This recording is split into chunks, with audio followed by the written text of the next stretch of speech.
pemirsa, siang ini Ana Ummu Musa Rahil Amir Maretan bertugas sebagai moderator. Sebelum kajian dimulai, Ana akan membacakan dulu tata tertib kajian kita.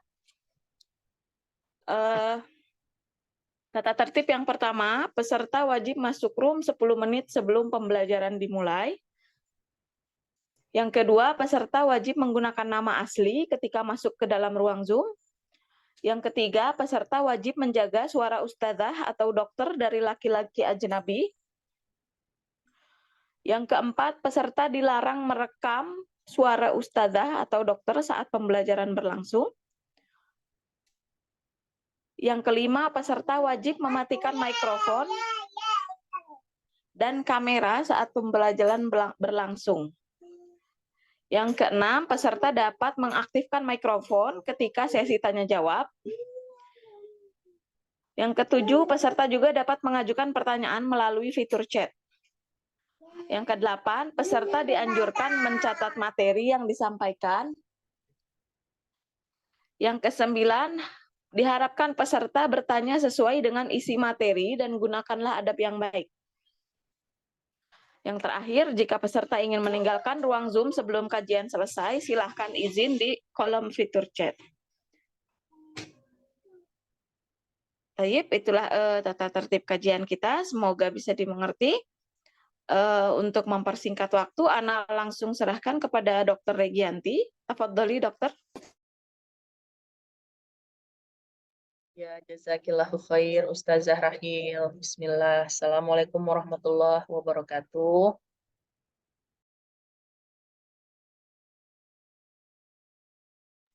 Waalaikumsalam warahmatullahi wabarakatuh. Ya, hari ini kita akan membahas tentang peran ibu dalam kedokteran keluarga. Ini adalah slide saya yang setahun yang lalu ya, saya pernah mengisi di Parenting Muslim Channel ya. Mereka meminta saya untuk mengisi tentang peran ibu gitu ya. Nah, di sini mungkin ada yang bisa membantu saya untuk membaca ayat, tahu dulu ya, dan juga terjemahannya. Silahkan.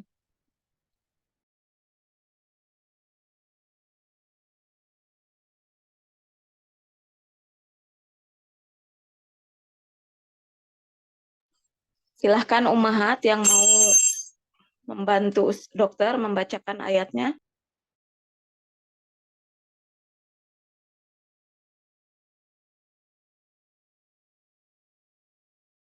Silahkan Ukti Fitriati, tafadholi open mic-nya. Auzubillahiminasyaitonirrajim. Qul la yahsyal ladzina law taraku min khalfihim dzurriyyatan dhi'afan khafu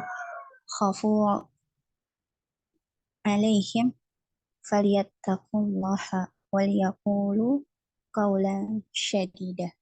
Artinya, dan hendaklah takut kepada Allah orang-orang yang sekiranya mereka meninggalkan keturunan yang lemah di belakang mereka, yang mereka khawatir terhadap kesejahteraannya.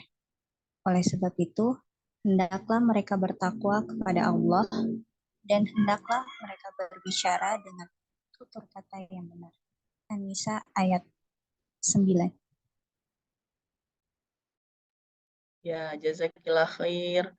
Ya, jadi dari ayat ini ya kita bisa menilai bahwasanya meninggalkan keturunan yang lemah di belakang mereka itu berarti ya keluarga atau keturunan. Keturunan itu berarti anak cucu ya. Yang lemah di belakang mereka itu berarti apa? Berarti kita sebagai orang tua harus bisa memastikan ya bahwa kita itu akan menua dan meninggalkan mereka itu dengan dalam keadaan yang sebaik-baiknya ya, entah itu kesehatan jiwanya ya, kesehatan fisiknya, kesehatan dalam finansialnya ya, lalu pendidikannya gitu ya. Jadi tidak ada satupun yang terluput gitu ya. Sehingga apa? Sehingga ketika kita sudah tua ya, kita bisa meninggalkan mereka dalam kondisi yang sejahtera gitu ya.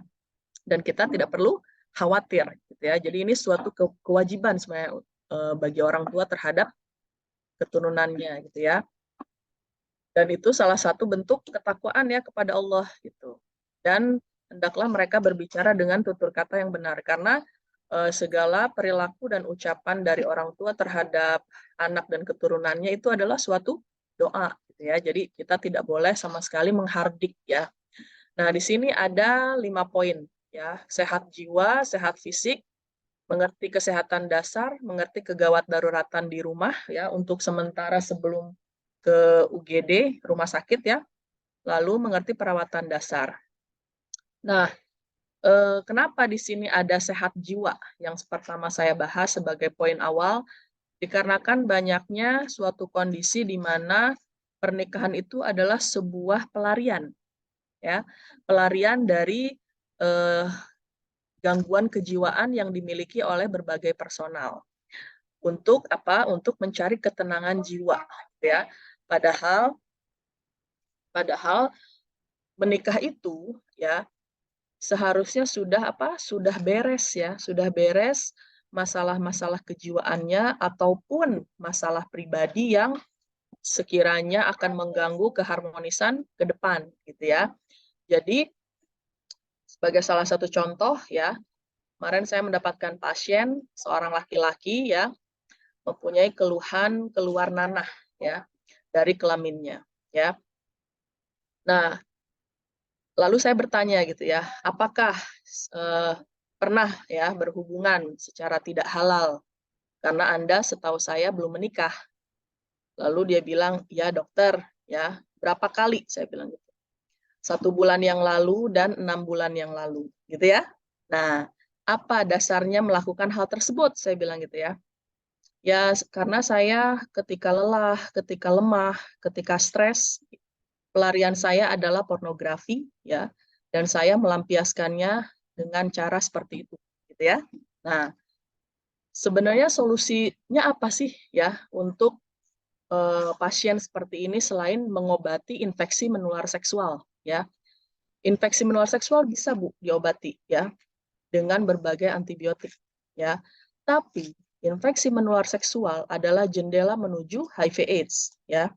Sehingga apa? Ketika dia belum selesai ya dengan perilaku yang menyimpang tersebut ya, dia akan membuat ya ketika dia menikah dengan istrinya katepaan orang Sunda bilang ya. Jadi menularkan infeksi menular seksual yang dia dapat dari luar ya, dia pindahkan ke istrinya. Gitu ya. Jadi solusi pernikahan itu bukan seperti itu ya. Jadi bukan seseorang yang stres lalu melampiaskan ke PMO ya, pornografi, masturbation, and orgasm gitu ya. Lalu menikah, bukan ya. Tapi selesaikan dulu jiwa Anda. Saya bilang gitu. Percuma Anda berumur 27 tahun sudah siap menikah kalau perilaku menyimpang Anda yang gonta-ganti pasangan ini tanpa ikatan yang sah ya, dan juga tidak jelas gitu ya. Kenapa tidak sah dan tidak jelas? Karena pengennya main-main gitu ya. Jadi tidak ada konsekuensi apapun yang akan diterima gitu ya. Karena pengennya sudah pakai lepas gitu ya. Tidak ada tanggung jawab apapun gitu ya. Jadi saya bilang tidak harus menikah dulu ya. Selesaikan kesehatan fisik Anda dan kesehatan jiwa Anda dari kecanduan pornografi ya. Setelah itu Anda boleh menikah. Kenapa saya bilang gitu ya? Karena Anda akan menularkan infeksi menular seksual kepada istri Anda ya. Dan kita juga tidak tahu apakah Anda berhubungan dengan perempuan yang bukan mahram, bukan istri Anda gitu ya. Yang apakah dia juga mempunyai HIV/AIDS gitu ya. Nah, ketika mempunyai HIV/AIDS dan juga infeksi menular yang bersamaan, lalu Anda melakukan hubungan dengan istri Anda, maka beberapa persen ada kemungkinan bayi Anda juga tertular HIV/AIDS, gitu ya. Sehingga apa? Rusaklah yang dinamakan keluarga. Ya, karena apa? Keluarga itu adalah salah satu fondasi hidup yang dibangun, ya. Jadi haram hukumnya ya menikahi seseorang dengan berniat membalas dendam, ya, dengan niat menghancurkan, haram, ya.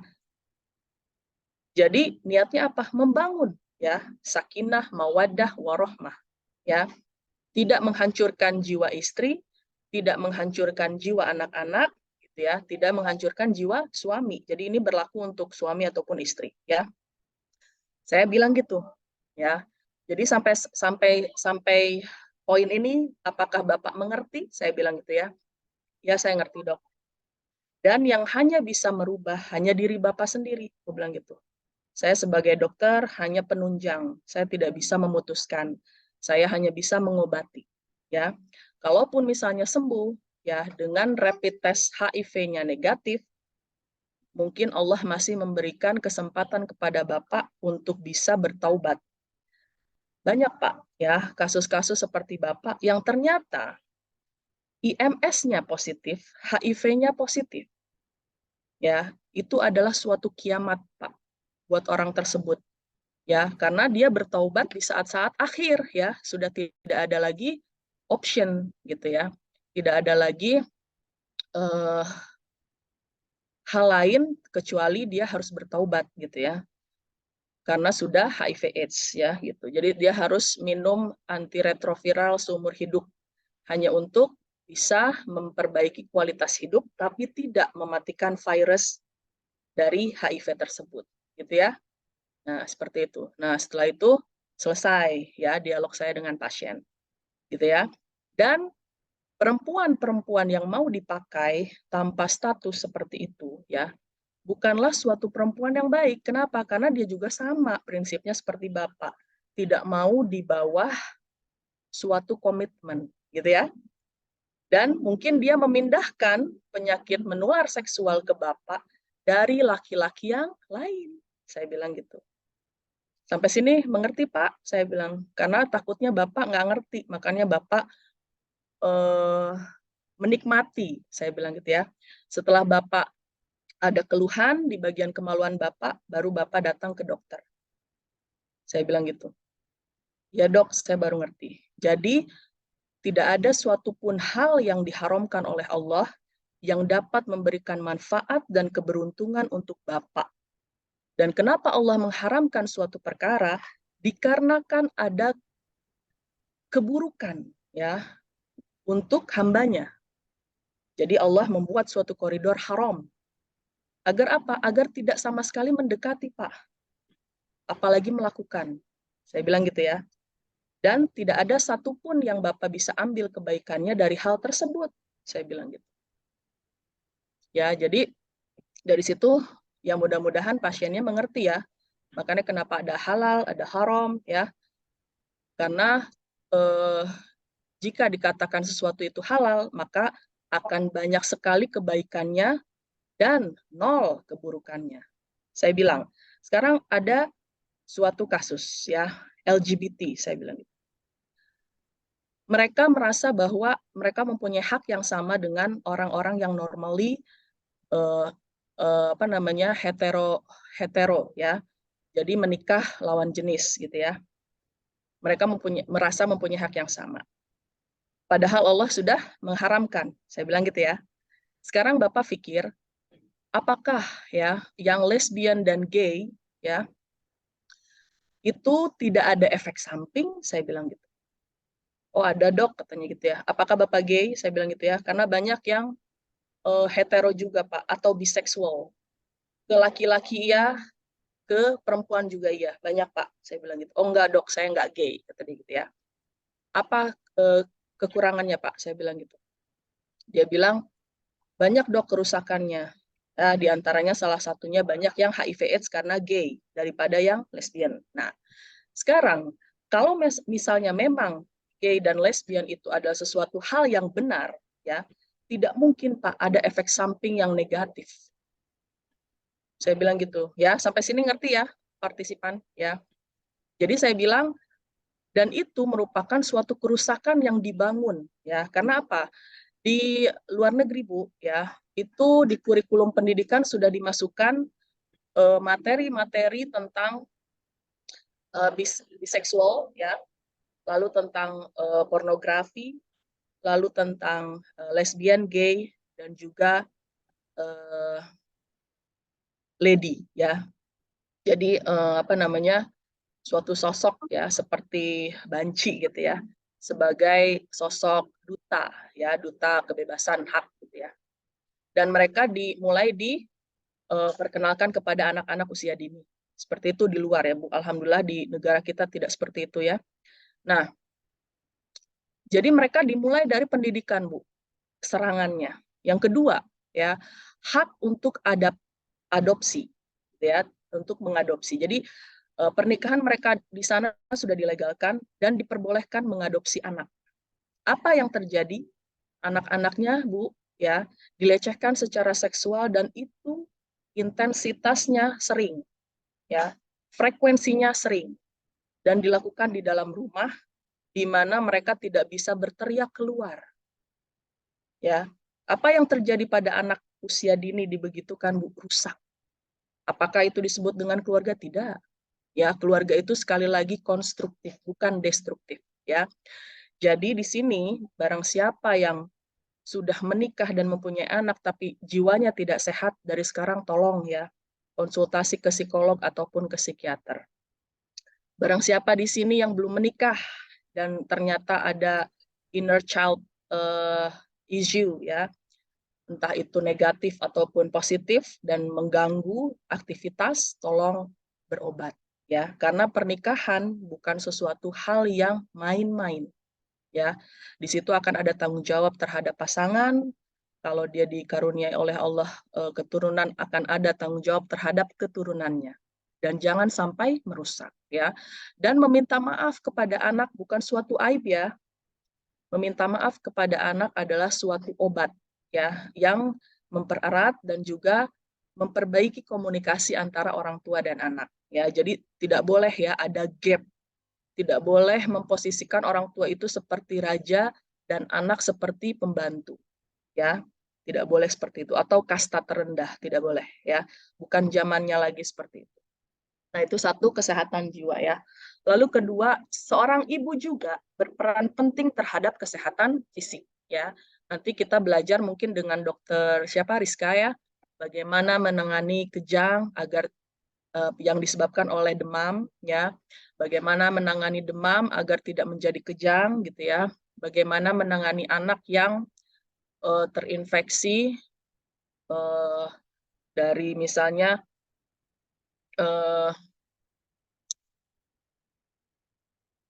luka lecet, misalnya gitu ya, atau luka bakar gitu ya. Nanti belajar ya ke depannya insya Allah. Lalu harus mengerti kesehatan dasar. Maksudnya gimana ya? Jadi ibu itu ya harus mengerti tumbuh kembang anak ya.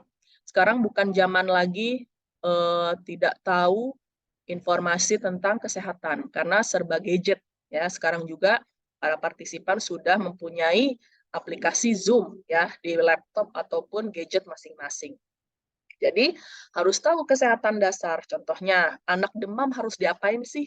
Padahal di rumah nggak ada paracetamol ya. Dikompres Bu ya. Kompresnya pakai bye-bye fever ya dok? Bukan ya. Maaf saya ngomongin merek ya. Bukan. Kenapa? Karena merek tersebut ya tidak lebih efektif daripada kompres ya. Kompres dengan air apa? Hangat ya, bukan air dingin ya. Kompres dengan air hangat. Kompres dengan air dingin pada saat kapan, Dok? Pada saat misalnya terluka ya, atau misalnya jatuh lalu lebam. Nah, itu pakai air es ya. Tapi kalau demam pakai air hangat ya. Di mana saja letaknya, di kening, di leher, di ketiak, di selangkangan ya. Lalu badan depan dan badan belakangnya diwaslap ya, masih dengan air hangat. Sehingga apa?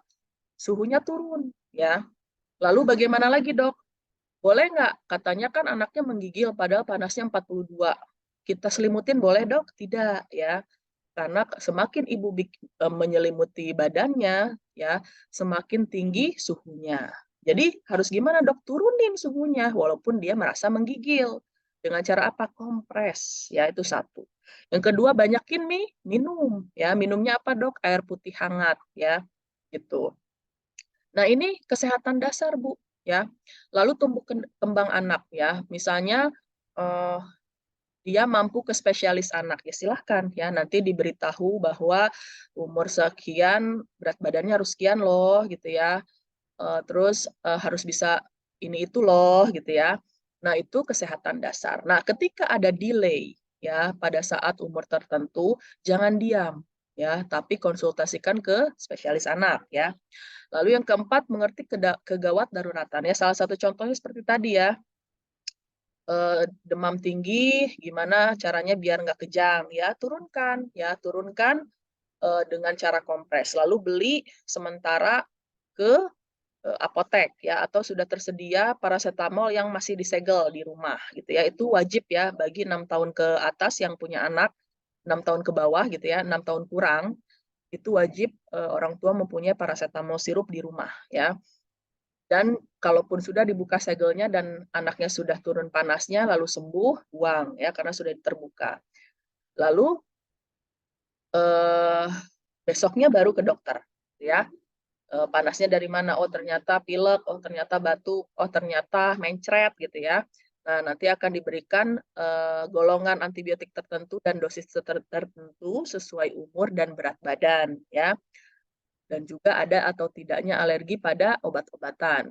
Yang kelima adalah mengerti perawatan dasar ya. Contoh anaknya lecet karena habis bersepeda gitu ya.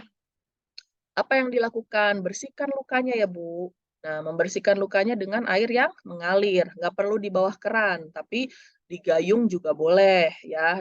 Diambil air, isiin gayung, lalu alirkan ya, alirkan ke luka tersebut. Sampai apa? Sampai kerikil-kerikilnya hilang, pasirnya hilang ya. Nggak apa-apa perih, wayahna kalau orang Sunda bilang ya, sudah waktunya harus perih gitu ya.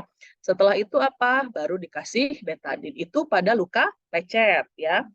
Pada luka bakar harus apa? Ya, sediakan trombofob ya, trombofob gel ya, jangan yang panas ya. Trombofob gel yang bening ya, bersihkan dulu lukanya lalu kasih trombofob ya. Kalau sedikit bisa dilakukan di rumah ya.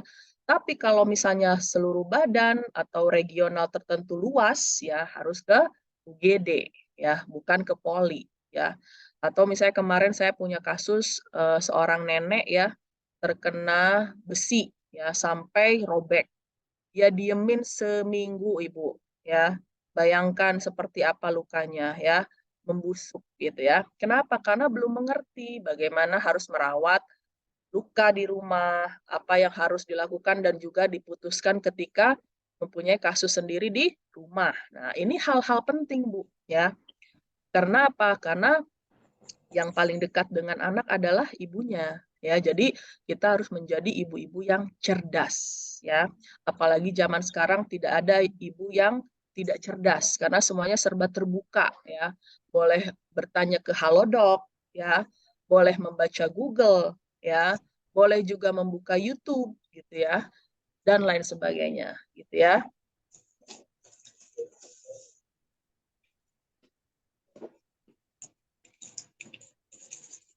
Nah, ini ya. Jadi Syekh Muhammad bin Shalih Al-Utsaimin rahimahullah ya berkata bahwa sesungguhnya wanita itu memiliki peran yang agung, penting ya dalam upaya memperbaiki kondisi masyarakat dengan cara apa? Dengan cara melakukan hal-hal baik di dalam rumah. Nah, sekarang bayangkan semua ibu itu terdidik ya. Semua ibu itu terdidik dan semuanya mempunyai keturunan ya. Bagaimana dia dapat memperbaiki kondisi satu bangsa? Syekh seperti itu, gitu ya. Nah, ditempuh dengan cara apa? Di luar rumah, contoh, ustazah tersebut mengajar di suatu madrasah, gitu ya. Di dalam rumah tentu saja, seperti yang tadi sudah kita bahas, gitu ya.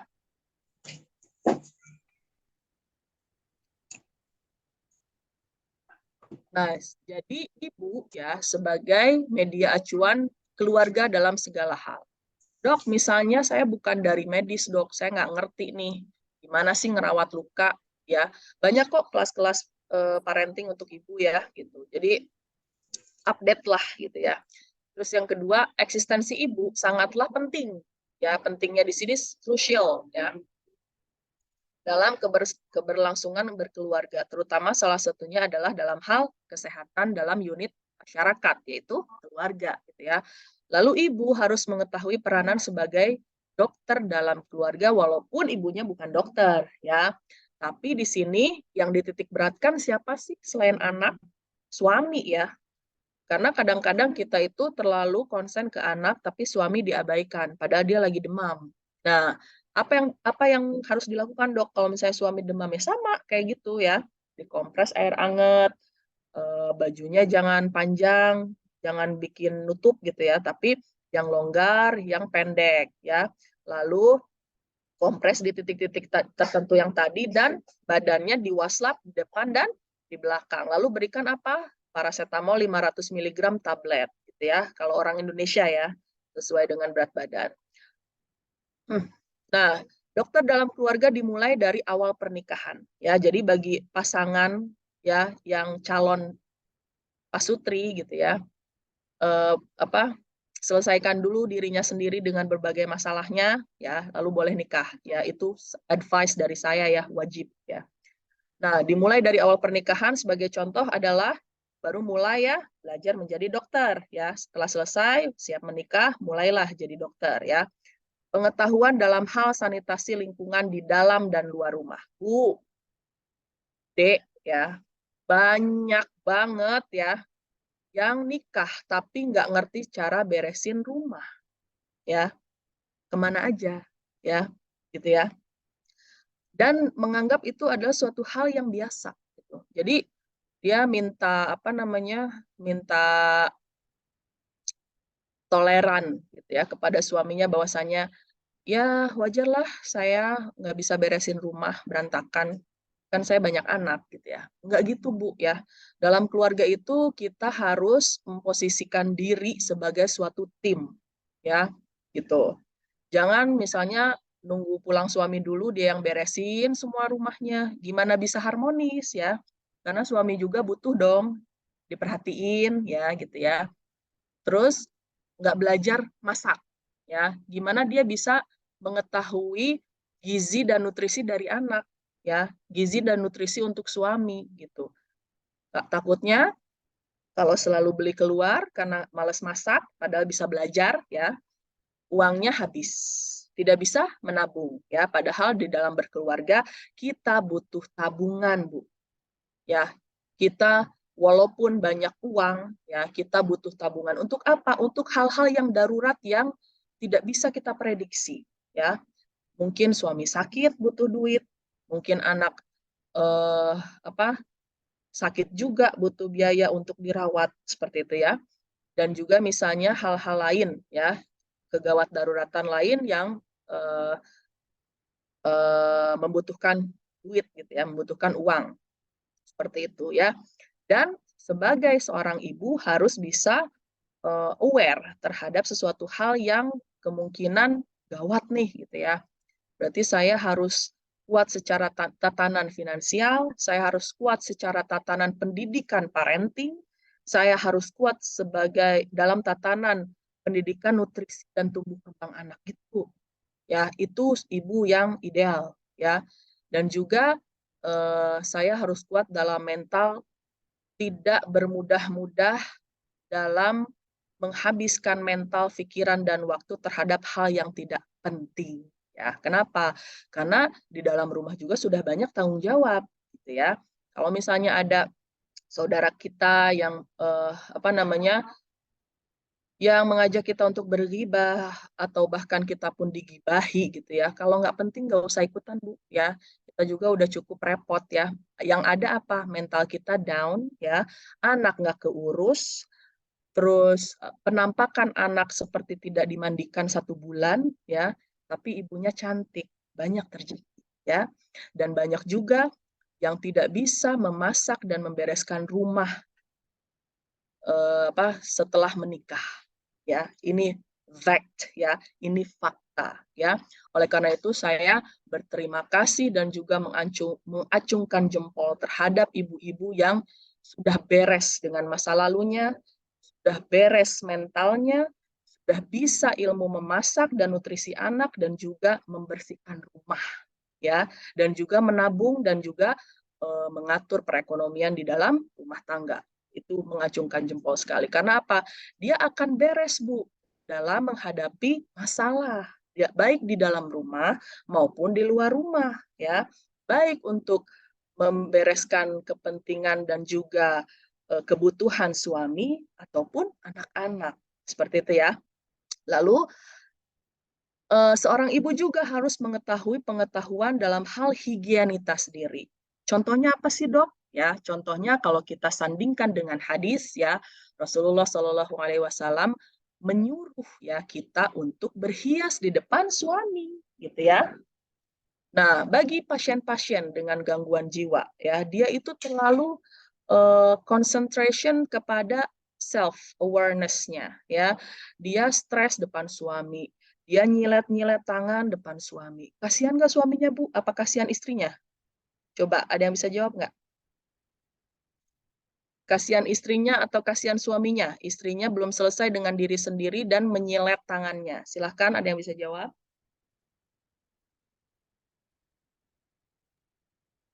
Kasihan suaminya, Dok. Iya, benar. Untuk urgensitas, kasihan istrinya, Bu.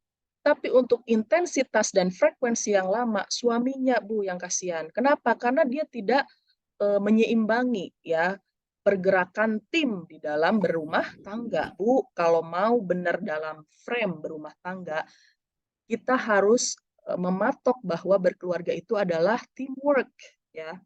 Seperti kita mengerjakan tugas dari dosen atau tugas dari guru berkelompok ya.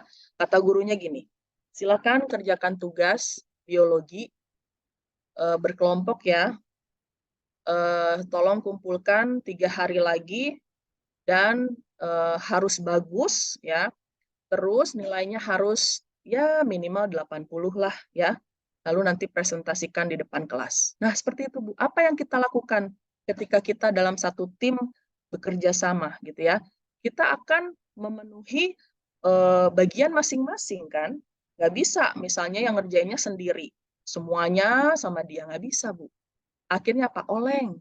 Boro-boro nilainya minimal 80 ya. Waktu presentasi juga dia doang yang ke depan, padahal yang harus presentasi 5 orang itu gitu ya. Sehingga apa? Bukan konstruktif, bukan membangun, tapi menghancurkan, destruktif. Sehingga apa? Yang terjadi adalah yang mengerti pada saat presentasi hanya 1 orang, sehingga yang dinilai hanya 1 orang itu, dan yang 4 disuruh dihukum ya, harus mengerjakan hukuman untuk memenuhi standar nilai karena dapat nilai 54 misalnya gitu ya, karena ketahuan yang ngerjain sendiri. Nah, seperti itu, Bu. Jadi berkeluarga itu teamwork gitu ya. Mudah nggak sih, Dok? Untuk menjadi teamwork nggak mudah ya, tapi salah satunya adalah respect dan juga komunikasi ya. Bu, laki-laki itu ya sudah didesain oleh Allah untuk egonya lebih tinggi. Kenapa?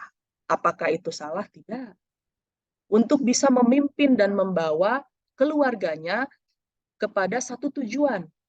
Ya, makanya harus benar dulu nih si laki-laki ya, baru bawa anak orang deh gitu ya. Kasarnya. Gitu ya. Nah, dia itu butuhnya diapain, Bu? Dipuji. Ya. Butuhnya yang simple. Gitu ya. Butuhnya tidak dihardik dan tidak direndahkan. Itu aja, Bu, mereka ya.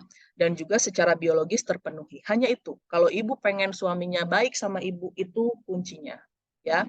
Dan perempuan hanya butuh diperhatikan, tapi kadang kita pengennya ego sendiri gitu ya, pengennya diperhatiin banget, tapi nggak ngerti kalau kita di posisi suami seperti apa. Nah, jangan seperti itu. Itu namanya selfish ya, pengen diperhatiin sendiri. Fokusnya cuma ke dia. Tidak, karena berkeluarga itu masing-masing itu ada kebutuhannya dan masing-masing itu butuh diperhatikan. Jadi saling gitu ya. Jadi tidak boleh berat sebelah, tapi saling ya. Tapi susah ya dok, susah, tapi harus dijalani. Caranya gimana? Coba jalani dulu setahun, 2 tahun, nanti akan terbiasa dan akan menjadi suatu sistem. Ya, kalau sudah menjadi suatu sistem, tinggal jalan. Ya, nggak perlu kaku-kaku lagi. Sudah ada aturan di dalam keluarga dan tinggal dijalani seperti itu. Ya, nah, dok, contoh higienitas diri itu apa sih? Contohnya, contoh ya Bu, kalau ibu pengen, misalnya anaknya banyak nih ya, tapi pengen cantik, caranya gimana? Sebelum subuh, ya ibu udah sholat malam, ya. Habis itu ibu bolehlah mandi, ya. Setelah itu baru mempersiapkan sholat subuh. Setelah sholat subuh baru boleh berdandan dan mempersiapkan hal yang lain. Itu contohnya, ya. Biar kita punya banyak waktu. Tapi kalau anak cuma 2 kayak saya masih bisa lah dandan sedikit ya, nyambi-nyambi gitu. Ya, lalu gini, banyak sekali fakta di luar sana, ibunya cantik, ya, anaknya kayak nggak mandi sebulan. Ada apa, ya? Jangan fokusnya ke diri sendiri. Tolonglah fokus sama anaknya. Kukunya nggak dipotong, udah 3 minggu, udah hitam, ya. Anaknya datang ke saya mencret lagi.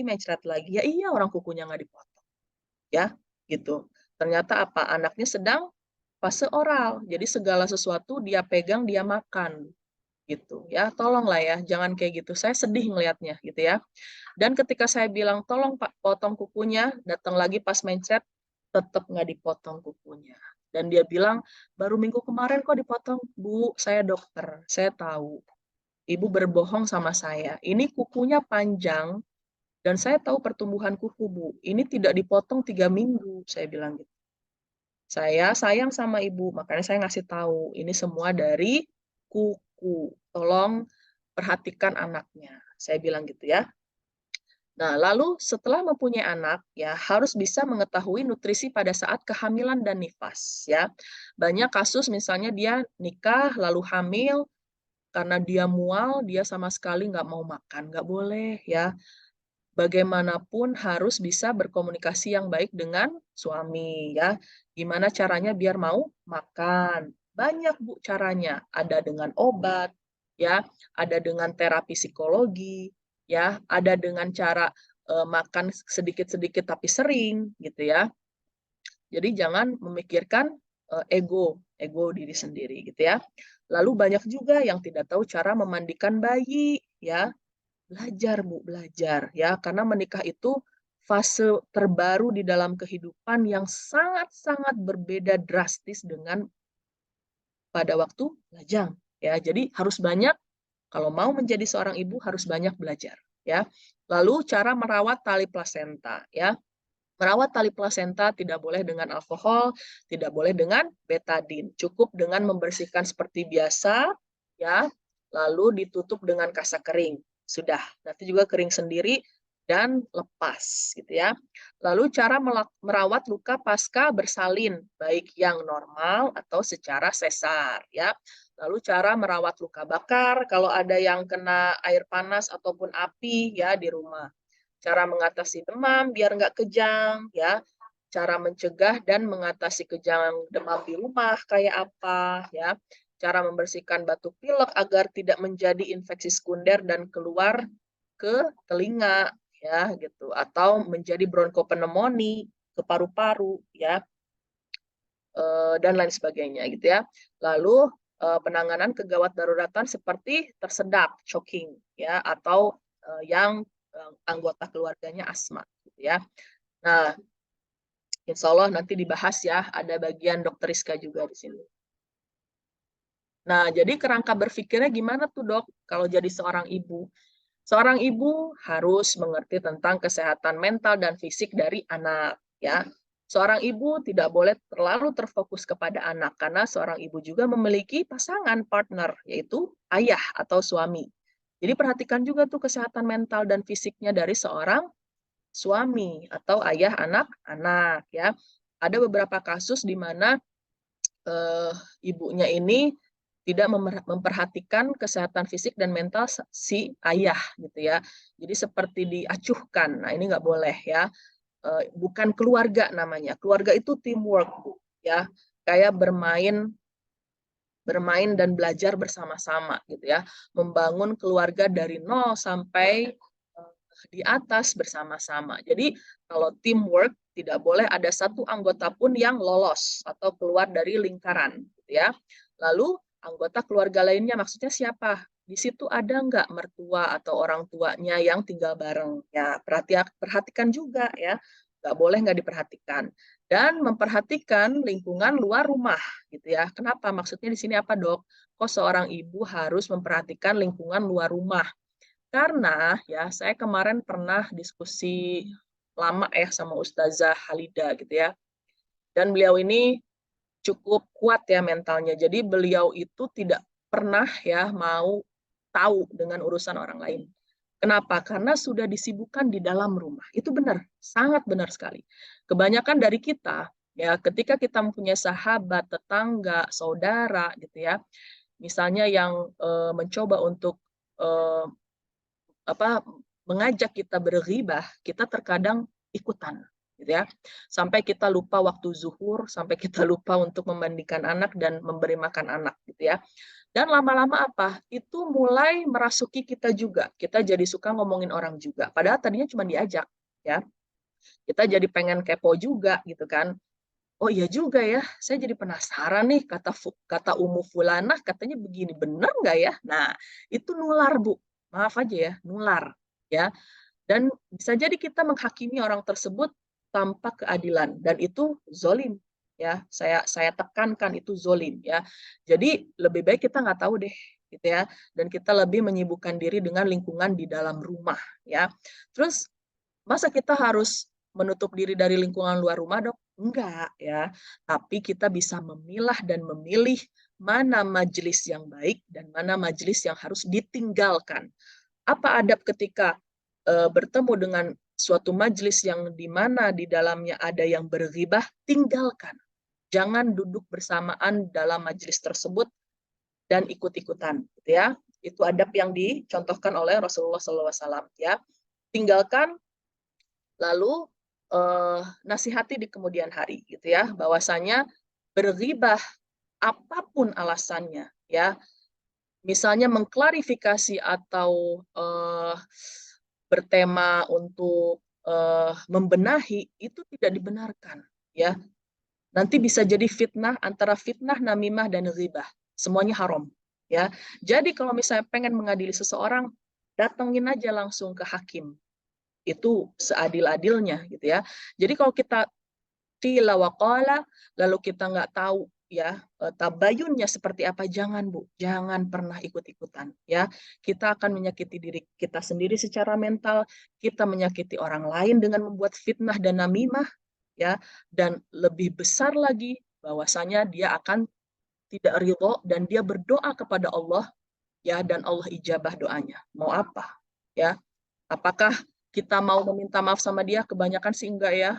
Enggak minta maaf. Kebanyakan tuh lari ya. Lari dari masalah, cuci tangan, ciao gitu ya. Goodbye gitu ya. Jadi gimana, Dok, caranya? Ya, caranya jangan pengen tahu. Benar ya, Ustazah Halida tuh benar.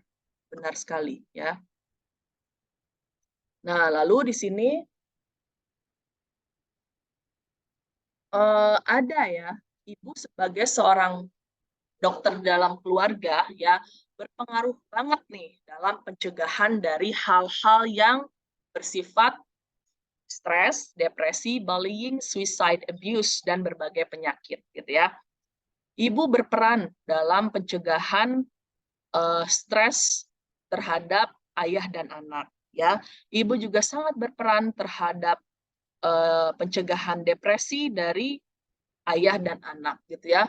Ibu juga berperan terhadap pencegahan bullying ya, bullying terhadap ayah, anak, anggota keluarga lainnya, dan juga lingkungan luar rumah. Nah, kita balik lagi ke tema yang tadi ngegibah, Bu.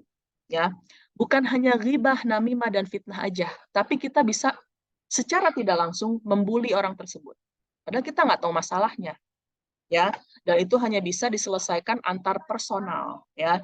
Jadi kalau kita merasa kita bukan hakim, bukan jaksa, jangan pernah ikut-ikutan, ya, karena kita akan membuli orang yang tidak seharusnya dibuli.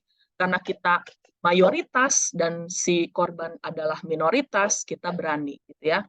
Jangan ya harus malu sama cadar ya, harus malu dengan gamis, harus malu dengan keluarga yang terlihatnya sangat Islami ya. Tolong dipakai ilmunya dan diamalkan ya. Lalu ibu juga dapat berpengaruh besar terhadap pencegahan bunuh diri, Bu. Ya. Jangan sampai karena kita ikut-ikutan ngegibah, Bu, ngebully orang, orang itu bunuh diri, Bu. Itu dosanya bertumpuk-tumpuk kalau dibawa ke pengadilan berpasal-pasal. Anda telah menghasut seseorang untuk melakukan bunuh diri. Anda telah ikut berpartisipasi untuk membuat seseorang bunuh diri. Itu kalau dimasukin ke pengadilan, Bu, berpasal, ya. Apalagi ke ranah agama, ya. Pasalnya banyak banget tuh berlapis, ya. Dosanya berlapis, gitu ya. Jadi jangan pernah ikut-ikutan, ya. Lalu, ibu juga berperan dan berpengaruh besar terhadap pencegahan dari KDRT, ya. Bu, laki-laki itu butuh diayom. Ayomnya kayak apa sih maksudnya? Dia kayak tiflun kabir. Jadi seperti anak kecil yang udah gede gitu ya. Dia hanya butuh disanjung, dihargai, direspek ya. Respek itu dihormati ya. Ketika dia tidak mendapatkan itu, dia akan melakukan berbagai hal yang menyerang secara physically. Contohnya menonjok dinding, lalu memukul kepala sendiri atau membenturkan kepala ke dinding. Itu banyak terjadi. Dan akhirnya karena dia khilaf, dia tonjoklah itu jadi samsak istrinya, ya, dadanya, mukanya, gitu ya, tangannya, gitu ya, sehingga biru-biru. Siapa yang salah, Bu? Jangan nyalahin suaminya aja, Bu. Kitanya juga salah. Karena kita nggak bisa tahu ilmu cara berkomunikasi dan menghormati atau menghargai laki-laki, Bu. Terutama orang yang kita sayang dan kita cintai, yaitu suami kita sendiri. Gitu ya. Jangan banyak menuntut. Kalau ibu mau menuntut sesuatu terhadap suami, perhatikan dulu ilmu cara berkomunikasi dan cara menghormati laki-laki, Bu. Ada ilmunya, ya. Nah, seperti itu. Lalu, ibu juga sebagai dokter keluarga berperan dalam mencegah berbagai penyakit. Contoh, kalau ibunya ngerti, wah musim hujan ya sekarang, banyak nih genangan air di rumah, pot gitu kan, plastik-plastik, sampah, karena misalnya dia kurang ya dalam sanitasi dan higienitas diri. Kalau dia mengerti, dia akan sering beres-beres, Bu, gitu ya. Kalaupun misalnya dia kerja, dianya capek dan dianya alhamdulillah mampu punya pembantu, ya arahkan aja pembantunya ya untuk membersihkan got, untuk membersihkan berbagai genangan air di rumah gitu ya, untuk membuang sampah-sampah. Sehingga apa? Tidak ada jentik nyamuk ya. Itu siapa yang berperan? Ibunya. Suaminya, Bu, ibunya. Dan secara alamiah dan naluri ya, dan juga secara hukum ya, yang berkewajiban nyari duit itu siapa sih sebenarnya? Laki-laki ya, Bu. Ya. Tapi pada suatu kondisi tertentu memang wanita juga bisa berperan ya, ikut dalam mencari nafkah gitu ya. Lalu di sini caranya gimana, Dok, untuk mencegah semua itu gitu ya? Dengan cara memelihara, mencegah adanya penanganan pertama ya. Lalu setelah penanganan pertama di rumah diobati ya, bawa ke rumah sakit gitu ya. Sehingga apa? Ya, adanya kekuatan tatanan kesehatan mental dan kesehatan jasmani. Orang dalam keluarganya, anggota keluarganya dan ibunya sehat mental ya. Ibunya dan anaknya dan suaminya sehat secara jasmani. Sehingga apa? Terciptalah keluarga yang sehat, kuat gitu ya. Jadi mentalnya harmonis, harmonis dalam berkeluarga, harmonis dalam bertetangga. Karena apa? Dia nggak dimusuhin sama siapapun. Ya, kalau ada majelis gibah nggak pernah ngikut gitu ya. Jadi yang merasa korban, dia orangnya baik kok, nggak pernah ngikut-ngikut. Jadi harmonis aja tuh sama tetangganya gitu ya. Tapi kalau ikut-ikutan apa, Bu, yang terjadi? Suatu saat akan ada masa di mana dia sendiri yang dibully ya oleh orang lain gitu, akan berbalik gitu ya. Karena ketahuan ya ternyata bohong gitu ya, atau ketahuan ternyata yang salah dia sendiri yang ngajak gibah gitu ya. Lalu secara fisik ya, yaitu kuat ya, jadi sehat gitu. Sehat keluarganya, sehat lingkungannya. Ibu bayangkan semua ibu di dalam satu kompleks bebersih. Ya, bebersih semua genangan air yang bisa ada jentik nyamuknya. Otomatis ya, sekompleks itu juga lingkungannya sehat gitu ya. Sampai sini ngerti ya? Nah, betapa besar peran seorang ibu dalam tatanan masyarakat terkecil, yaitu unit keluarga, dan juga unit yang besar, yaitu bertetangga atau berlingkungan gitu ya. Ya, demikian aja dari saya, Ustazah Rahil. Silahkan termin selanjutnya.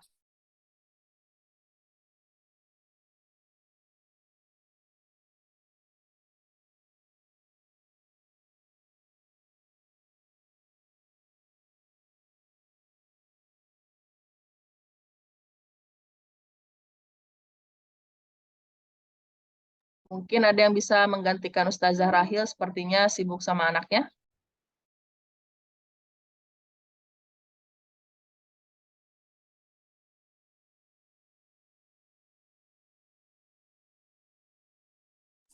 Jazakumullah khairan, Dokter Ragi, atas materinya, Masya Allah. Di sini kita akan mulai sesi tanya jawab ya. Yang pertama, Ana bacakan dari kolom chat ya dok ya. Bismillah, Ustazah, bagaimana caranya menasihati suami agar bisa berhenti merokok? Karena saya tidak bisa duduk berdua dengan suami kalau suami saya terus-terusan merokok di depan saya. Dan kalaupun ditegur, beliau tidak mau menerima nasihat saya. Dan untuk makanan pun, kalau saya pilihkan makanan yang sehat, beliau lebih memilih mie instan. Padahal kan mie instan nggak sehat. Tapi kata suami saya bilang mie instan itu nggak bakal bikin sakit. Asal memasaknya sampai lunak. Saya cuma khawatir kesehatan suami saya.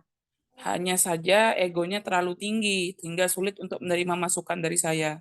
Apa sebaiknya saya menurut saja, apa mau suami, walaupun menurut saya itu tidak baik? Jazakillah khair. Fadal, Dok. Iya, salah satu yang harus ibu lakukan dan bisa ibu lakukan terhadap suami ibu yang makan mie instan dan juga merokok adalah menasehatinya dengan cara tidak merendahkannya, Bu. Karena suami itu kalau kita marahin duluan gitu ya, sama ngedikte, dia nggak akan masuk, Bu. Ya, jadi kayak setengah ke anak kecil tapi setengah ke raja gitu. Kalau saya sama suami saya suka bilang gini, sudah siap untuk ngobrol? Saya bilang gitu ya. Oh udah nih, udah nggak sibuk. Karena kalau sibuk, Bu, mereka nggak ada waktu buat ngurusin hal-hal yang sepele gitu ya. Kalau sudah ada waktu, baru ngobrol. Nah, ngobrolnya sambil ngapain, Bu? Sambil dibikin happy gitu ya. Dibikin happy itu contohnya makan bareng gitu ya. Atau minum teh bareng, kayak di iklan ya gitu, minum teh bareng gitu ya. Nah, dari situ baru mulai nih. Bilang dengan kata-kata pengantar cinta, Bu. Nah, perbedaan kerja kelompok di sekolah sama kerja kelompok di keluarga itu ada cintanya, Bu. Jadi sampaikan kata-kata cinta seperti kecintaan kita sebelum menikah karena Allah dan kita ingin dihalalkan, ya. Banyak pasangan sekarang sudah menikah tapi romantisnya hilang, gitu ya. Jadi yang disuguhi itu selalu masalah teriakan dan juga umpatan gitu ya. Jangan ya bilang suamiku sayang, aku mencintaimu karena Allah ya. Kita pengen dong sehat bareng gitu ya. Aku tahu kalau ngerokok itu susah untuk diberhentikan, tapi aku bisa sebagai istri menyokong kamu untuk berhenti merokok. Dan itu memang tidak mudah. Coba kurangin dulu. Yang misalnya 1 hari 12 batang, ya jadi 10. Nanti dikurangin lagi jadi 8. Dikurangin lagi jadi 6, gitu ya. Sampai 0, ya. Dan jangan berpindah ke vape ya, karena vape itu liquid ya, nikotinnya lebih murni dan banyak yang menjadi kanker nasofaring ataupun trachea ya dari vape dibanding rokok gitu ya.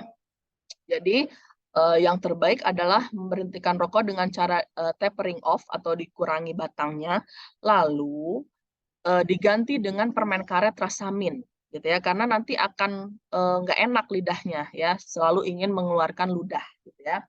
Lalu untuk mie, bilang gitu ya, memang ya kalau dimasak secara lembek itu akan lebih baik, tapi tetap saja dia ada pengawetnya, ya itu adalah salah satu produk pasar agar bisa didistribusikan dan bertahan lama. Pasti ada pengawet, itu satu ya, itu biar dagangannya laku.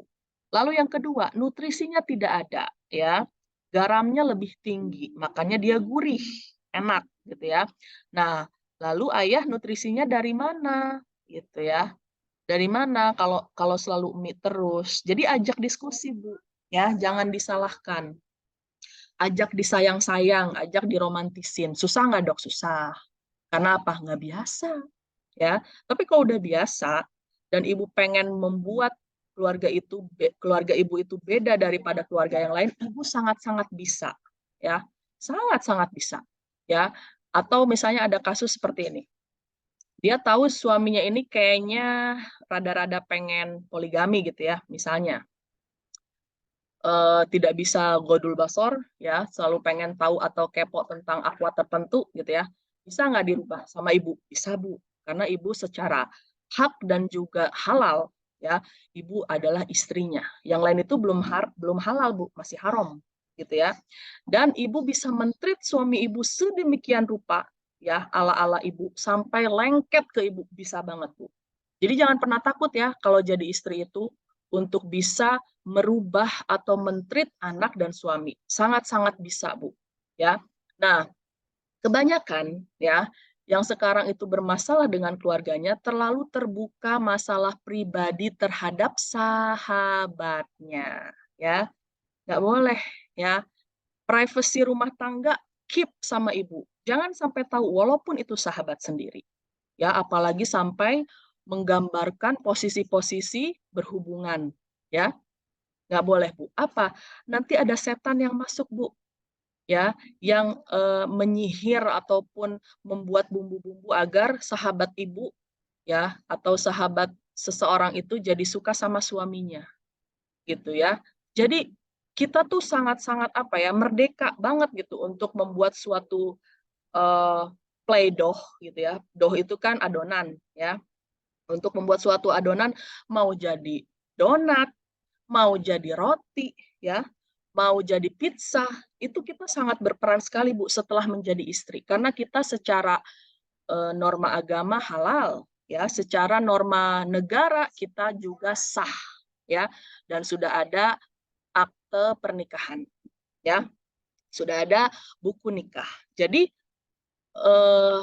sangat-sangat bisa gitu ya untuk membuat suami berhenti merokok dan untuk membuat suami makan makanan bergizi dan mendengarkan ya permintaan atau advice saran dari istrinya. Sangat sangat bisa, Bu. Caranya apa?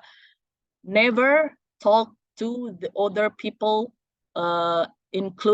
exclude our family gitu ya. Jangan pernah ngomong apapun, Bu, mau aib, mau sesuatu yang menyenangkan, mau itu permasalahan keluar rumah, ya. Terutama nih perempuan-perempuan nih paling nggak enak sama sahabat gitu ya. Apa-apa diceritain gitu ya. Bisa nggak, Bu, secara agama sahabatnya dinikahin jadi istri kedua? Bisa. Sah, sah. Haram nggak? Nggak. Itu bukan mahram kok, bisa. Bisa dinikahin. Yang salah siapa? Kita. Kita terlalu terbuka dengan orang lain dan itu kelemahan perempuan. Ya, terlalu terbuka dengan orang lain. Tidak boleh, Bu, ya. Kalau sudah berkeluarga selesaikan semuanya. Ya, permasalahan sebelum menikah dan juga permasalahan di dalam rumah tidak boleh ada seseorang pun yang tahu. Kecuali apa? Kita di KDRT, padahal kita salah. Tapi KDRT juga bisa dicegah, Bu, dengan cara komunikasi yang baik dengan laki-laki. Ya, jadi kita harus tahu ilmu pengetahuan memberikan komunikasi terhadap laki-laki. Berlaku untuk siapa aja? Untuk anak laki-laki ibu dan untuk suami ibu. Jadi sangat bermanfaat sekali, Bu. Atau terhadap ayah, gitu ya. Jadi sangat berpengaruh sekali, ya, gitu ya. Mungkin itu bisa menjawab. Ya, silakan selanjutnya, Ustazah. Ya, Tayyib. Masya Allah. Sudah masuk lagi pertanyaan dari Ukhti Yunita Anggraini. Dokter, bagaimana cara berbicara dengan anak remaja dengan menjaga intonasi supaya tidak tinggi? Kadang kita terpancing akibat emosi karena tingkah lakunya yang kadang agak membuat kesal kita. Jazakillah khairan, dokter. Silakan, Nah, dokter. caranya sudah sering dibahas ya, banyak pertanyaan untuk cara berkomunikasi dengan remaja. Bu, untuk diketahui, ilmu pertama yang harus Ibu tahu adalah pubertas ya, atau remaja yang sedang akan atau kedatangan ya tamu gitu, tamu untuk ciri-ciri sekunder ya, yaitu menstruasi ya, lalu mimpi basah gitu ya, lalu nanti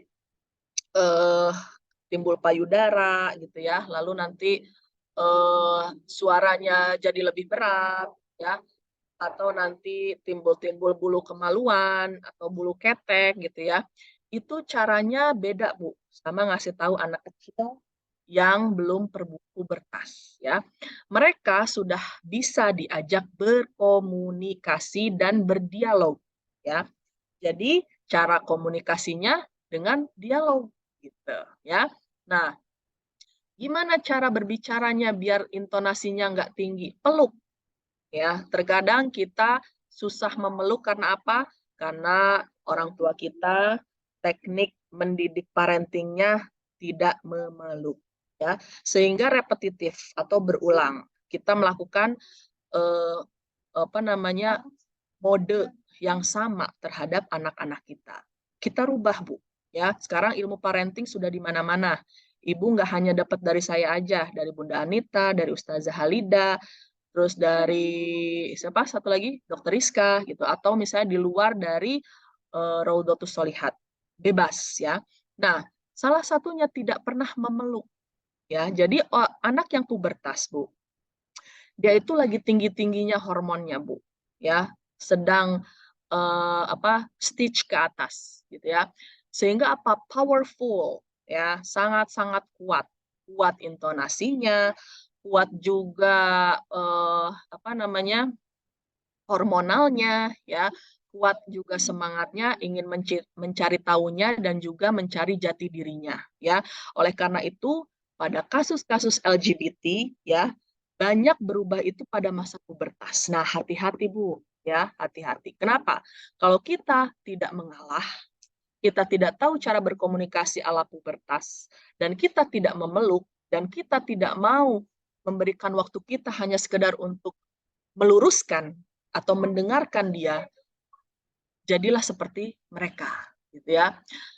Contohnya apa? Satu, ada seorang pasien, ya, dia itu jadi lesbian, ya. Kenapa? Karena pada masa pubertas dia kebingungan karena dia mulai mencari jati diri, di mana dia sangat kecewa sama ayah kandungnya, Bu. Tidak ada tempat mengadu, tidak ada tempat menangis selain di luar rumah, ya. Akhirnya dia bertemu dengan sahabat yang tomboy, seorang perempuan, dan ternyata dia dipeluklah oleh lesbian itu, ya, gitu. Jadi jadikan rumah itu adalah rumah home. Baiti jannat itu benar. Jadikan rumah kita itu rumah tempat surga bagi anak-anak atau pasangan kita pulang, ya. Rumah untuk pulang, Bu. Jadikan itu. Kenapa? Karena di luar sana, Bu, lagi marak LGBT, Bu. LGBTQ, Q-nya queer, ya. Lagi marak banget, Bu, ya. Jadi, bersabarlah terhadap penanya yang bilang, "Dok, gimana cara menjaga intonasi supaya tidak tinggi?" Bu, lebih baik kita mengalah daripada kita menerima resiko. Seperti contoh pasien saya tadi. Ya, dia sangat kecewa dengan ayahnya, dia sangat membenci laki-laki, dan dia dekat dengan seorang sahabat yang tomboy yang kemudian jadilah korban. Kemana lagi anak kita mau nyari tempat bernaung, ya? Kemana lagi anak kita mau mencari tempat sejati di mana norma-norma kebaikan sama kita sebagai orang tua yang sudah selesai dengan masalah bisa membina anak. Makanya ya, menjadi suatu keluarga itu sangat krusial ya. menjadi seorang ibu itu sangat krusial, tidak hanya ayah, ibu juga gitu ya. Sehingga apa? Peluk, Bu. Ibu emosi, ya, ibu peluk. Nak, maafin Dek, Kak, gitu kan. Kalau saya ke anak saya suka gitu. Kak, maafin Umi ya, gitu. Umi tadi emosi. Iya, soalnya Umi gini gini gini gini gini. Kitanya dengerin, Bu. Jangan nembalan gitu ya. Nembalan tuh bahasa Sunda. Jangan ngejawab juga gitu. Ya, dengerin ya. Oh iya, kita introspeksi, kita salah. Kita nggak sabar gitu kan. Terus bilang, maunya apa, Dek? Maunya apa, Kak? Aku maunya Umi dengerin, katanya ternyata gitu kata anak saya. Aku, kakak, maunya Umi dengerin kakak dulu, baru marah. Nggak boleh, aku belum selesai ngomong udah dipotong, kata dia gitu. Kan aku nggak salah, aku mau ngejelasin. Oh, ternyata saya, Bu, yang salah. Dan tidak selamanya orang tua itu benar, ya. Terkadang, anak kita yang fitrahnya masih baik, yang tidak pernah tahu apa itu dosa, yang lebih tulus dan memberikan pelajaran sabar dan kebaikan dan juga ketulusan dan juga kebenaran terhadap orang tuanya. Ya. Jadi jangan pernah menjadi orang tua yang arogan, yang merasa semua yang sudah dilakukan adalah benar. Salah, Bu. Ya, bahkan kita bisa menjadi suatu tim dengan anak kita dalam menghadapi berbagai realita hidup dan saling menguatkan. Itu ya. Gitu. Jadi dipeluk ya Ibu, bagi yang bertanya dipeluk anaknya dan minta maaf kalau kita ada salah ya. Ya, silakan pertanyaan selanjutnya. Ya, Taib, jazakillah khair dokter. Selanjutnya ada pertanyaan dari Ukhti Cindy Lestari Putri. Assalamualaikum dok, semoga Allah merahmati dokter dan kita semua. Ana belum menikah dan baru pertama Zoom ini. Masya Allah banyak ilmu yang saya ambil agar lebih membekali diri. Dok, Ana ingin menanyakan sampai mana batasan kita memperhatikan saudara kita. Apakah boleh memperhatikan saudara kita seperti paman, bibi, atau anaknya? Ana memiliki saudara depan rumah dekat sekali. Anaknya tidak mau sekolah dan main game terus. Ana menasehatinya, tetapi ada yang mengatakan itu bukan urusan Ana, dok. Katanya itu tanggung jawab ayah dan ibunya. Jazakillah khairan, dok. Silakan. Ya, kalau berhubungan dengan materi saya itu sangat berhubungan ya. Kalau tadi kita tentang ibu, ini tentang sepupu mungkin ya, lebih ke sepupu gitu ya. Nah, bisa nggak sih kita sebagai perempuan yang lajang ya berbuat suatu hal yang bermanfaat di lingkungan yang bisa jadi nih kebaikan kita itu tidak diterima dengan baik, bahkan dibilang so tahu ya, dibilang kamu repot-repot amat sih ngurusin orang, itu kan anak orang gitu kan. Ya kan dia saudara aku, ya tapi kan bukan anak kamu gitu ya. Hal-hal itu tuh biasa, Bu, ya. Biasa deh hal-hal seperti itu di lingkungan. Kenapa? Karena banyak dari lingkungan kita yang memang masih bersifat masa bodoh ya. Tapi ada juga yang sifatnya kekeluargaan. Contohnya kalau di Jakarta itu lingkungan Betawi ya. Jadi encang-encingnya babe gitu ya, itu satu kompleks tuh semuanya saudara dia gitu ya. Jadi kalau misalnya sepupunya butuh orang buat nganter ke sekolah, mau tuh encang-encingnya gitu ya. Atau misalnya di sana ada kampung Arab ya, mungkin Ustazah Rahil dan juga Ustazah Halida juga punya saudara di Jakarta. Ada yang namanya kampung Arab. Jadi apa namanya solid tuh ya. Ibaratnya sepupunya belangsak tetap dah itu mah apa namanya urusan gue gitu ya, bahasanya kan gitu kalau di sana. Nah, ketika kita melihat sesuatu hal yang bisa kita ikut nih ambil andil di dalamnya karena masih saudara gitu ya, bisa banget gitu ya. Lalu gimana? Boleh nggak memperhatikan? Boleh banget gitu ya. Caranya apa? Dekati orang tuanya dulu, Dek. Salah, jangan dekati anaknya dulu gitu ya. Bilang misalnya, Om, Tante, ini anaknya yang aku lihat nggak mau sekolah ya, nanti mereka bakal curhat deh, gitu ya. Dan minta tolong ke adik, bahwasanya bisa nggak kamu bantuin, nasihatin deh, gitu. Jadi pada saat ada orang yang bilang itu bukan urusan kamu, adik bisa menjawab dengan hal itu. Gitu ya. Saya sudah ngobrol sama paman bibi saya dan mereka meminta saya untuk mendekati dan ini bukan urusan kamu, bilang aja gitu ya. Kenapa? Karena kita kalau mau sehat mental harus punya batasan. ya. Batasan atau boundaries, bahasa kerennya. Sekarang di kelas-kelas parenting itu untuk kesehatan mental ada yang namanya boundary, ya. Kalau boundary cuma satu, batasan. Kalau batasan-batasan, boundaries, PS, ya. Nah, ketika ada seseorang ya yang mencoba untuk ikut masuk ke dalam lingkungan, ke dalam batasan kita, ya, dan itu mengganggu, kita bisa memakai aturan boundary itu. Kenapa? Karena kita tidak bertanggung jawab terhadap apa-apa yang di luar batasan yang sudah kita buat, gitu ya. Misalnya orang itu jadi nggak enak sama kita, padahal kita nggak salah, kita tidak bertanggung jawab deh untuk memberikan klarifikasi apapun, ya. Jangan merasa nggak enakan atau mencari perhatian agar kitanya lebih diterima. Nggak usah. Kita nggak butuh penerimaan orang lain selama batasan yang kita buat itu benar, ya. Tapi di sini kesalahannya adalah jangan langsung ke anaknya, tapi ngobrol sama orang tuanya. Orang tuanya bakalan nanya, iya nih, kamu bisa nggak? Gitu kan, dia nanya, kamu bisa nggak ada waktu, tolong dong bantuin aku gitu ya, biar bisa nasehatin anak aku, biar dia mau masuk sekolah kayak gitu. Nah, nanti dari situ mungkin berita buruknya ya, kamu akan tahu apa yang membuat dia nggak sekolah. Nah, udah siap belum gitu ya. Ada satu kasus saya pernah ngatasin ya. Jadi anak ini 5 bersaudara, dia anak keempat ya. Anak 1, 2, 3 dia sekolah, anak kelima sekolah, dia doang anak keempat yang enggak. Ternyata apa? Dia itu trauma di sekolah karena suka dibully. Nah, sedangkan orang tuanya nggak tahu karena anak ini nggak mau cerita ke orang tuanya, gitu ya.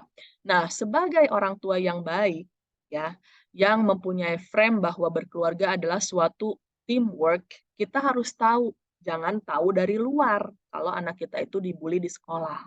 Kita udah salah, gitu ya. Dan ternyata bisa sekolah lagi dengan apa? Dengan cara pendekatan dari orang tuanya sendiri, gitu. Karena dia merasa di rumah juga saya saking anaknya banyak nggak diperhatiin.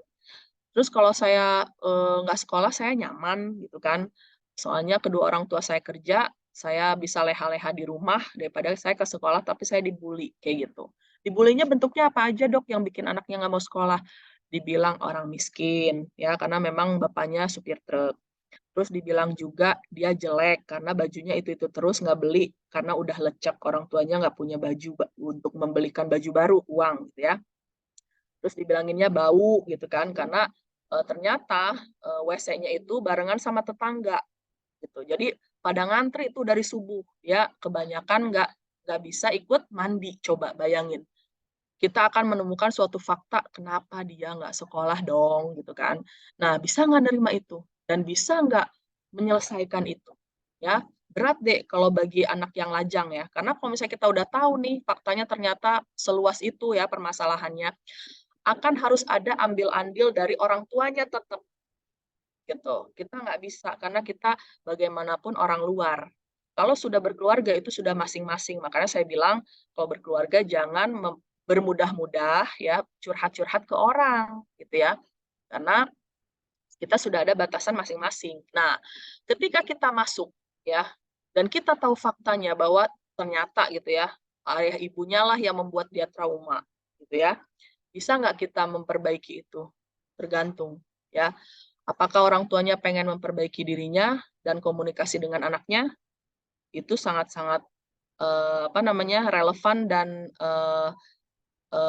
adil gitu ya. Tapi kalau nggak bisa dan mereka lebih menghakimi anaknya daripada mereka sendiri sebagai orang tua, susah ya. Bagaimanapun kita nggak bisa merubah banyak gitu karena orang tuanya sendiri nggak mau berubah dan orang tuanya sendirilah yang menjadi tameng dan juga beban untuk anaknya di rumah. Jadi anaknya tuh kayak dipenjara di dalam rumah sendiri gitu. Nah, kalau udah kayak gitu susah deh. Gitu ya. Dan bagaimanapun sekolah itu dibiayai oleh orang tuanya. Misalnya kemudian kita terima fakta bahwasanya oh ternyata orang tuanya merasa keberatan membiayai sekolahnya. Aduh, gimana mau nolonginnya gitu ya. Kecuali kita sebagai yang lajang dan itu sepupu kita mempunyai biaya untuk membantu sekolahnya. Itu hebat gitu ya. Tapi kalau sudah ternyata faktanya seperti itu susah gitu ya. Jadi ngobrol dulu sama orang tuanya, cari masalahnya di mana, cari solusinya seperti apa dengan tetap mengambil bagian orang tuanya. Ya, kita nggak bisa ngambil bagian kita penuh gitu. Jadi orang tuanya juga harus ikut ambil andil gitu ya. Ya, silahkan pertanyaan selanjutnya. Ya, tayyib, Masya Allah, jazakillah khairan, Dokter Regi. Untuk partisipan yang hadir, silahkan siapa lagi yang mau bertanya. Boleh raise hand jika ingin bertanya secara langsung, silahkan.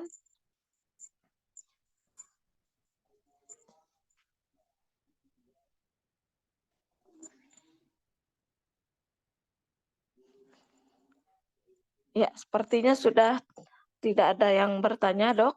Ya, mungkin bisa ditutup saja Ustazah Rahil, jazakillah khair. Tayyib.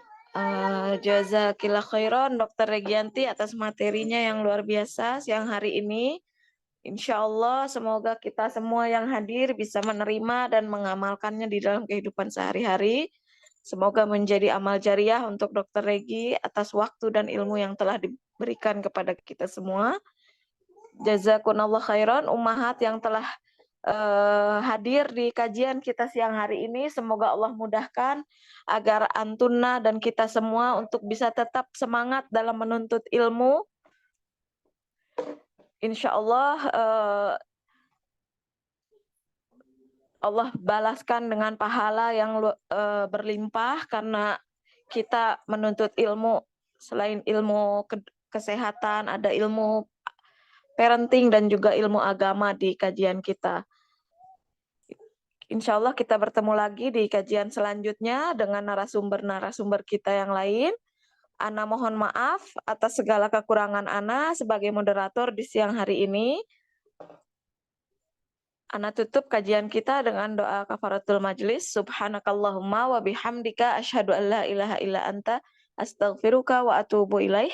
Assalamualaikum warahmatullahi wabarakatuh. Waalaikumsalam warahmatullahi wabarakatuh.